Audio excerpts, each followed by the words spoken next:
આજે મોંઘા માયલી વસ્તુઓનું કરવાનું છે અનબોક્સિંગ. નાનપણમાં આપણે આવી બધી વસ્તુઓનો બહુ શોખ હોય. એ શોખ બધા પૂરા થાય એમ છે, પણ હવે આપણી પાસે એવો ટાઈમ નથી. ટાઈમ તો છે પણ ચાલુ કરતા જ નથી આવડતું. પછી ફટાફટ બોક્સ ખોલીને જોયું તો અંદરથી એક પ્રીમિયમ બેગ નીકળ્યું. એમાં પાછું આપણે ડ્રોન ની હાઈરો એક ઓફિશિયલ યુઝર મેન્યુઅલ મળે, જેમાં એને કઈ રીતે ઓપરેટ કરવું એની માહિતી આપેલું હોય. પણ અહીંયા તો બધા ઘેર એન્જિનિયર છે, આરામ કોઈ બુક વાંચતું હોય તો.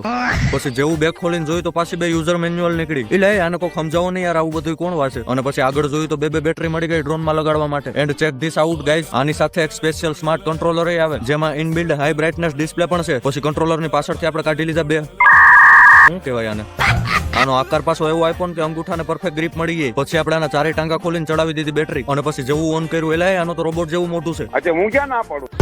પછી આપણે જેવું સ્માર્ટ કંટ્રોલર ચાલુ કર્યું, આમાં તો વાદળા દેખાણા, ક્યાંક ઉડી નથી ગયું ને.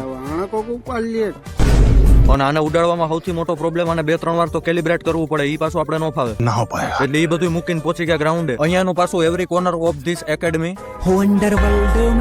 Is field with non stop cricket action and intense practice drill. નથી સમજાણું ને, મતલબ બધી બાજુ ધમધોકાર પ્રેક્ટિસ ચાલુ છે. હવે વિડીયો બહુ લાંબો થઈ ગયો, તમારે મારે બેને હટકી જવાય, પણ તમે ફોલો કરીને જાજો, રેવાય જો. હાલો.